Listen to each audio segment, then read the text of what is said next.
Hello and welcome to WION Live Broadcast from London. I'm Laura Macon-Isherwood, and in this bulletin we'll bring you a roundup of the stories developing around the world. But first, the headlines.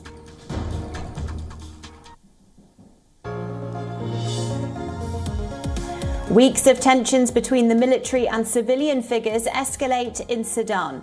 The country's prime minister and other civilian leaders are believed to have been arrested amid reports of a military coup.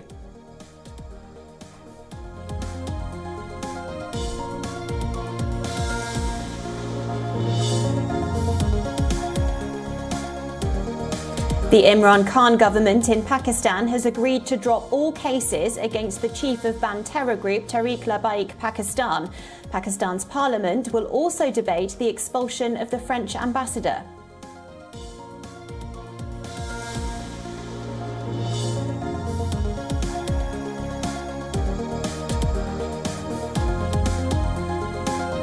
The Taliban welcome a statement by Russian President Vladimir Putin opposing the group's terror tag. Putin says Russia will move towards removing the Taliban from its list of terrorist organizations.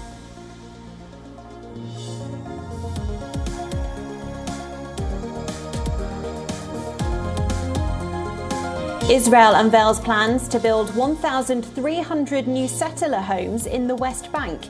The Palestinian Prime Minister calls on the world to confront Israel over what he terms as aggression towards Palestinian people.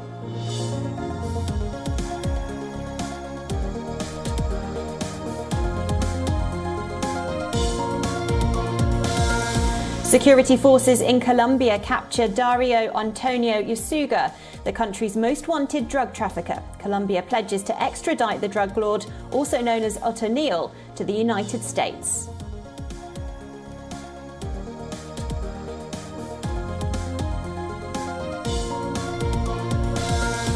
Kenya's iconic Masai Mara face dangers caused by climate change.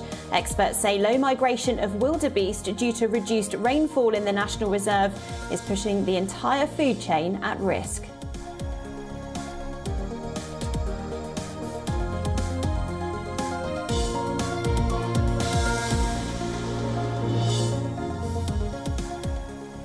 Weeks of political tensions appear to have reached a crisis point in Sudan.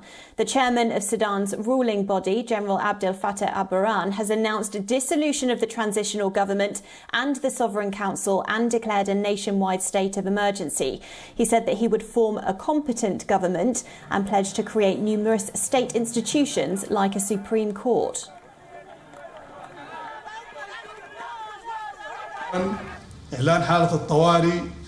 First, a statement of emergency is declared all over the country. Secondly, the country remains committed to the content of the constitutional declaration of the interim period in 2019 and the agreement in South Sudan that was signed in Juba in October 2020. A competent and independent government will take care of the country until the upcoming elections. It will be formed respecting and representing all Sudanese people.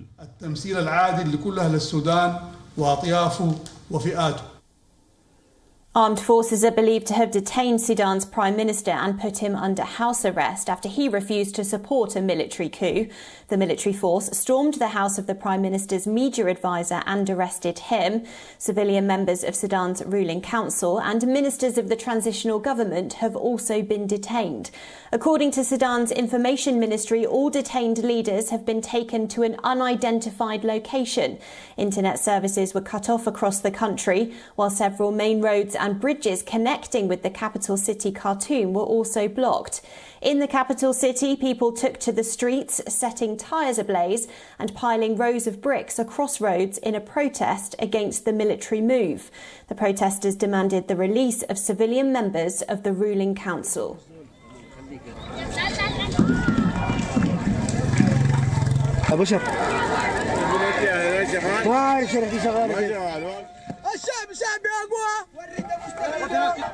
The developments come 2 days after a Sudanese faction calling for a transfer of power to civilian rule warned of a creeping coup. Sudan has been undergoing a precarious transition marred by political divisions and power struggles since Omar al-Bashir was toppled in April 2019. Since then, the country has been led by a civilian military administration tasked with overseeing the transition to full civilian rule. Tensions between the civilian and military administration have long simmered, though. The United States, that has been backing a democratic transition to civil rule in Sudan, said that it was deeply alarmed at the reports of a military takeover. US representatives said that the current situation would contravene the democratic aspirations of the Sudanese people. The United Nations has called the detention of civilian leaders and the premier unacceptable. The UN called on security forces to immediately release those who have been detained or put under house arrest. The Arab League also expressed concerns over the developments, with the Secretary-General, Ahmad Abul-Ghaid, urging all sides to adhere to the 2019 power-sharing deal. WION correspondent Patrick Ayed sent us this report.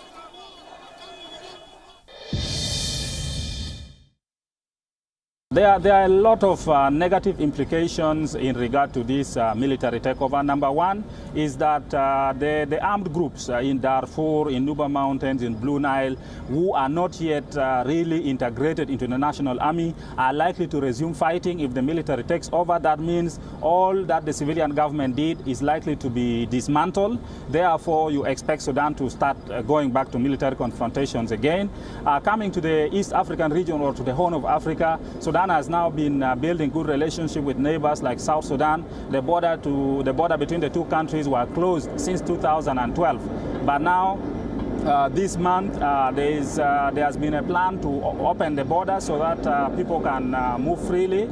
These kind of progress are likely to be all stopped as the military will try to consolidate power, and then we are likely to see a lot of repressive activities, like you will not see demonstration anymore in Sudan. There will be nobody who will come out to demonstrate against the military if the military are in charge. Even if you have something burning, you will not come out to talk about. And then don't think about elections also soon, because that means the military will want to first of all consolidate power. And this is all coming because in the Sudan history, all the leaders in the Sudan have actually been, in a way, military leaders. So this is a new thing. Coming to have a civilian kind of a government is a new thing, a new thinking, which many people are not ready to really accept. Afghanistan is fighting a slew of crises at the moment: unemployment, drought and hunger. And in a bid to tackle the ongoing issues, the acting Taliban government has launched a programme offering people wheat in exchange for labour. It's a barter system that has existed for thousands of years. The scheme will be rolled out in all major towns, employing around 40,000 men in the capital of Kabul alone. The Taliban's chief spokesman said that it was an important step in fighting unemployment.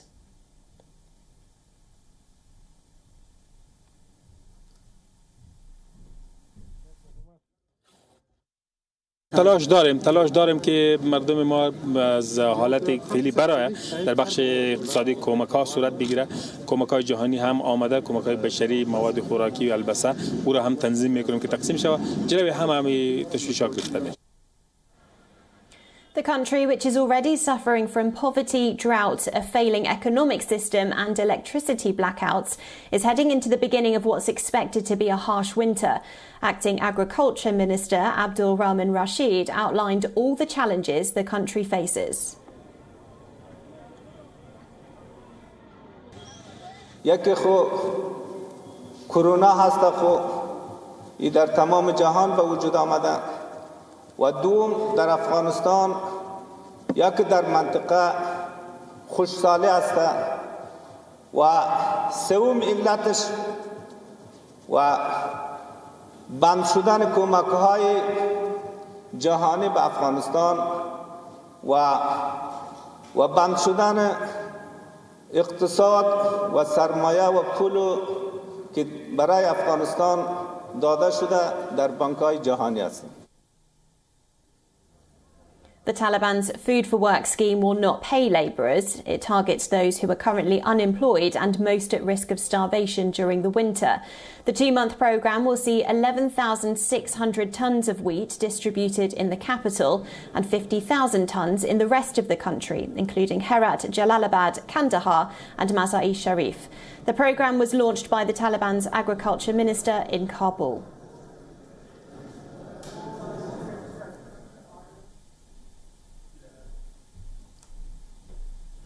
For months now, Pyongyang appears to have been ramping up the strength of its military arsenal. Last week, North Korea confirmed that it test-fired a new submarine-launched ballistic missile. The United States has once again urged North Korea to end provocations and engage in talks, with Washington repeatedly calling Pyongyang's actions concerning and counterproductive for efforts to reduce tensions. The US envoy for North Korea once again urged Pyongyang on Sunday to engage in talks to denuclearize. Special Representative Sung Kim called Pyongyang's recent ballistic missile test concerning and counterproductive against lasting peace in the Korean peninsula.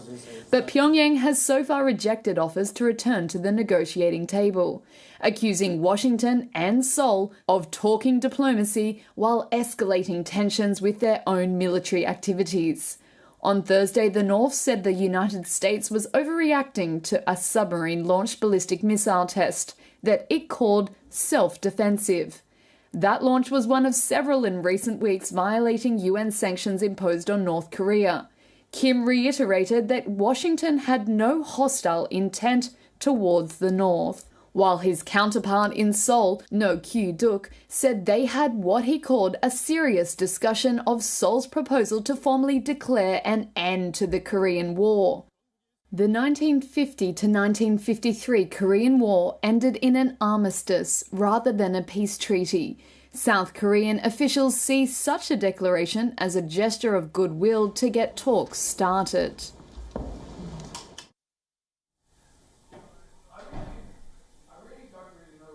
A container fire that broke out on Saturday on a cargo ship off British Columbia is still smouldering, but authorities say it has now been brought under control. 16 crew members were evacuated from the MV Aim Kingston, while 5 remained on board to fight the fire. The cargo ship is carrying mining chemicals and is anchored several kilometres off the southern coast of Vancouver Island.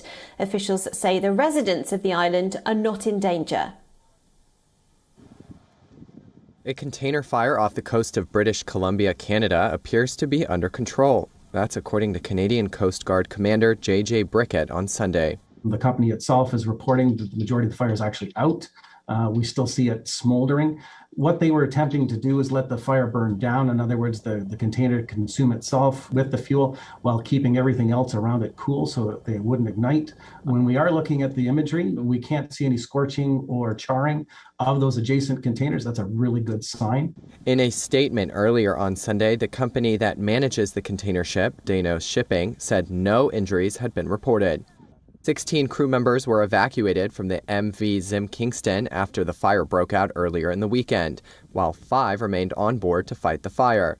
Tugboats were seen spraying water around the fire to contain it. The ship is anchored several miles off the southern coast of Vancouver Island.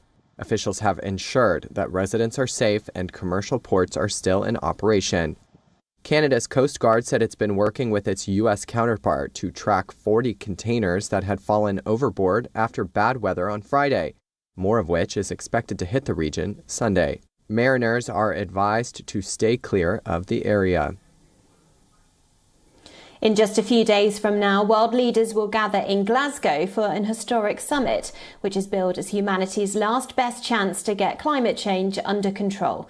The city of Glasgow is in full preparation to welcome leaders, journalists and activists from across the world. The UN COP26 Climate Summit will be held at the Scottish Event Campus on Glasgow's River Clyde and is scheduled to begin from November the 1st. World leaders will attend with the do-or-die goal of limiting global warming to 1.5 degrees Celsius. They will also review actions undertaken so far to meet voluntary targets to reduce greenhouse gas emissions in line with the Paris Agreement of 2015. The outcomes of the last meeting in Paris have not matched the scale of the response needed needed. So these meetings are being seen as the best bet in putting the world on a path to combat climate change effectively. While some in Glasgow are excited and looking forward to the UN meeting, hoping that it will put the city on the world map. For others, the cost of hosting the summit is a concern. Some critics say the summit is a waste of money and resources could have been conducted virtually.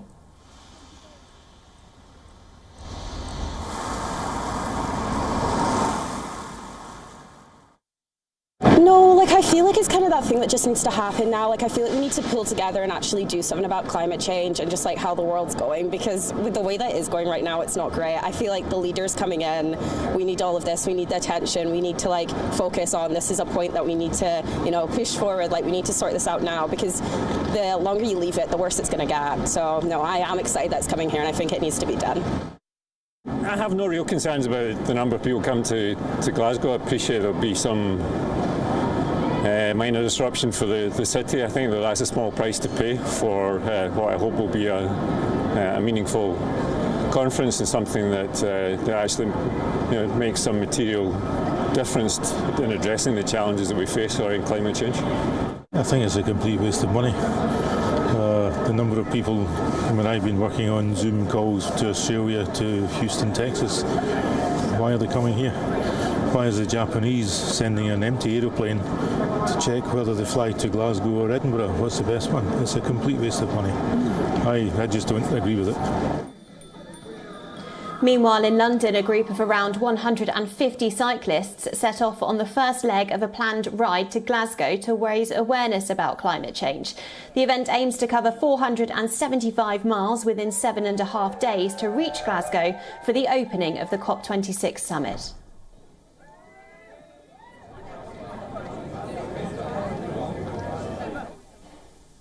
Well, it's a fun and social way to sort of highlight the climate solutions that are out there and inspire climate action. So, for example, everyone is not getting sponsored to raise money, but to raise actions. So they've gone out to their mates using our platform via donation, and they've said to their mates, rather than give me a £5, why don't you pledge to change your energy supplier or eat less meat or pledge to not fly for a year?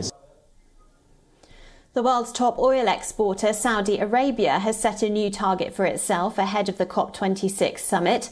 The Saudi Crown Prince said that the kingdom aims to reach net zero emissions of greenhouse gases by 2060. He also said it would double the emissions cuts it plans to achieve by 2030.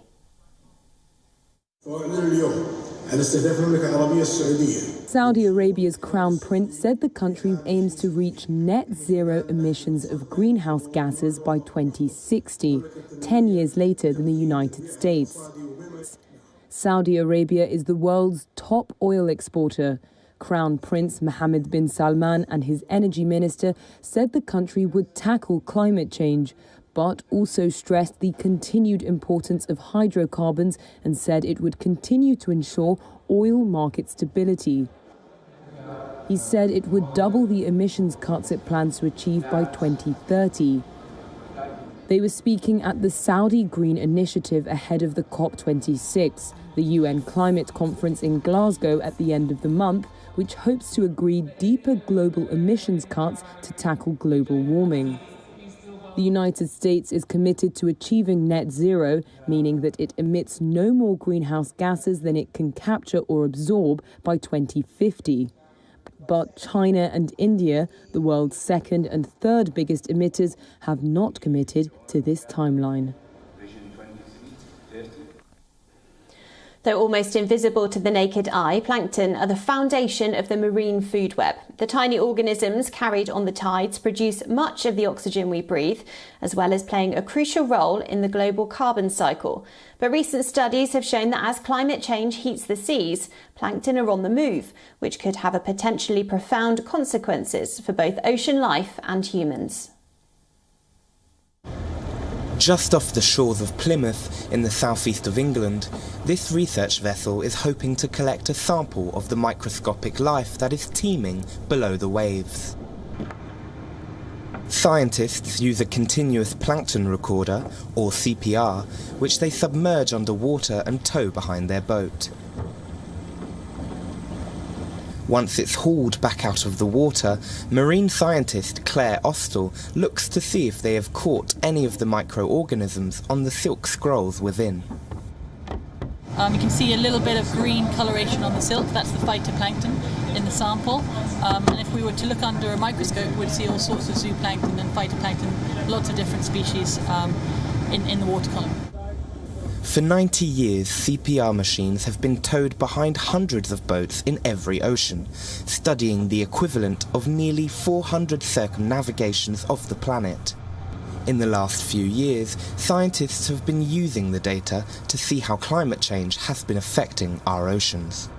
Taking these samples is hugely important, particularly because we have such a long time series.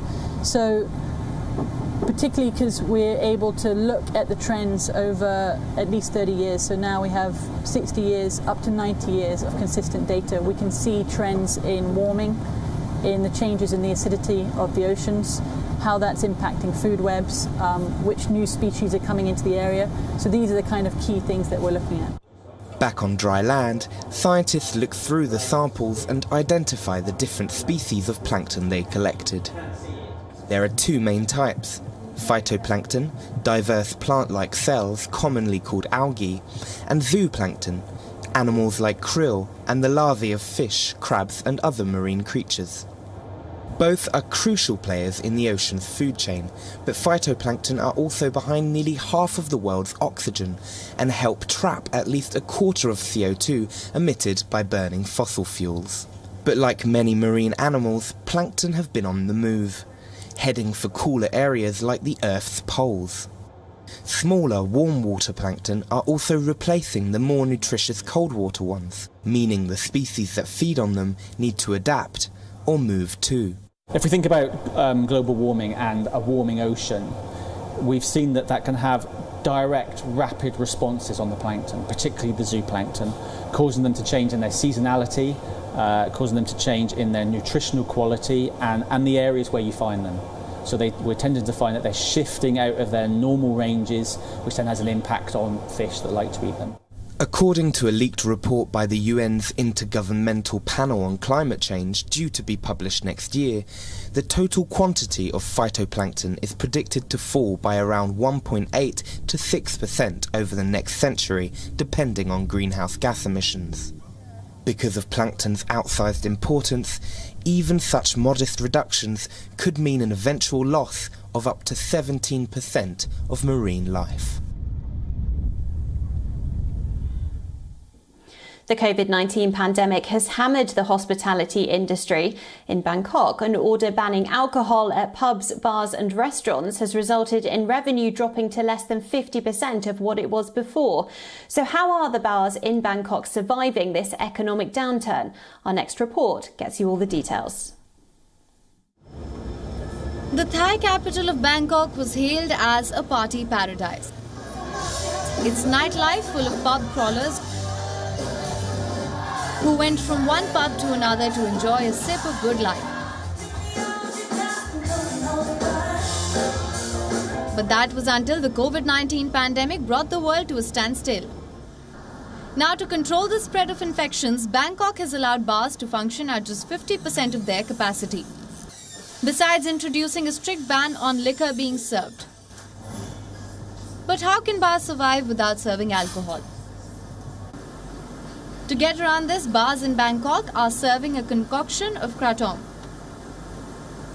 a recently legalized herb with opioid qualities. They were just been pulled out from the drugs list, and even though processing is still in the gray area, but we would like to show that there's a varieties of way that you can use kratom as a leaf to mix in a drink and serve kratom in the way that it has never been done in this country before. Bars and pubs are also banned from selling alcohol online, and without government support, survival has been an uphill task. Kratom mocktails sell for $4, and the revenue bars can now make has dropped by 50%. You get a new crowd that is not an alcohol drinker, and they are here to try out different flavors, but not with alcohol. And I think that's the only survival option that we have. Thailand has recorded over 1.8 million cases so far.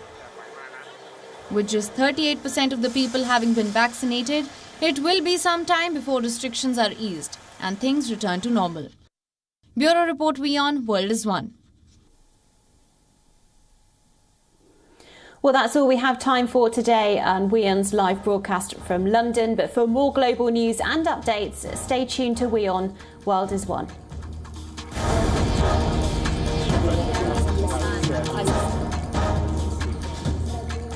This is right, Arab.